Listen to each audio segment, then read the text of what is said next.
মাজলুম ফিলিস্তিনিদের আমরা কিছু করতে পারছি না, কিন্তু মাজলুম ফিলিস্তিনিদের পক্ষে ইসরায়েলের বিরুদ্ধে যে ভাইয়েরা মার্চ পর গাজাকে সফল করার জন্য শত শত মাইল সফর করে এখানে আসছেন, তো ভাইদের জন্য আমরা আমাদের সামর্থ্য অনুযায়ী অল্প কিছু হাদিয়ার ব্যবস্থা করছি আলহামদুলিল্লাহ।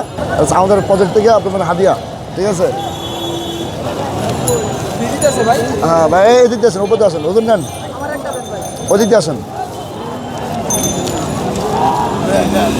না ভাই, আমরা বেশি করতেছি না, অল্প অল্প মাত্র। আলহামদুলিল্লাহ, আজকে যেই ইতিহাসের সর্ববৃহৎ যেই জনসমাবেশ, গণসমাবেশ ইসরায়েলের এগেনস্টে ফিলিস্তিনিদের পক্ষে এবং ফিলিস্তিনিদের পক্ষে সংহতি প্রকাশ করার জন্যে আমরা আসছি আলহামদুলিল্লাহ। পাশাপাশি অনেক দূর থেকে যে আগত মেহমানরা আছেন, মেহমানদের জন্য আমাদের একটা অনলাইন প্রজেক্ট আছে, অনলাইন দাতব্য সংস্থা সাদাকা প্রজেক্ট নামে।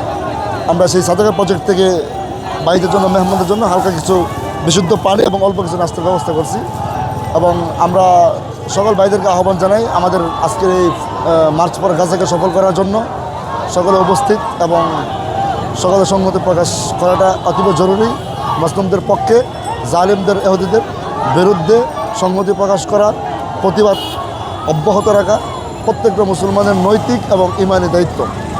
আলহামদুলিল্লাহ, খুবই অন্তরের প্রশান্তি, এটা আমাদের অন্তরে খুবই প্রশান্তি এবং আনন্দের বিষয় যে মাজলুম ফিলিস্তিনিদের আমরা কিছু করতে পারছি না, কিন্তু মাজলুম ফিলিস্তিনিদের পক্ষে ইসরায়েলের বিরুদ্ধে যে ভাইয়েরা দূর থেকে দূর হাজার মাইল সফর করে, শত শত মাইল সফর করে এখানে আসছেন, তো ভাইদের জন্য আমরা আমাদের সামর্থ্য অনুযায়ী অল্প কিছু হাদিয়ার ব্যবস্থা করছি আলহামদুলিল্লাহ।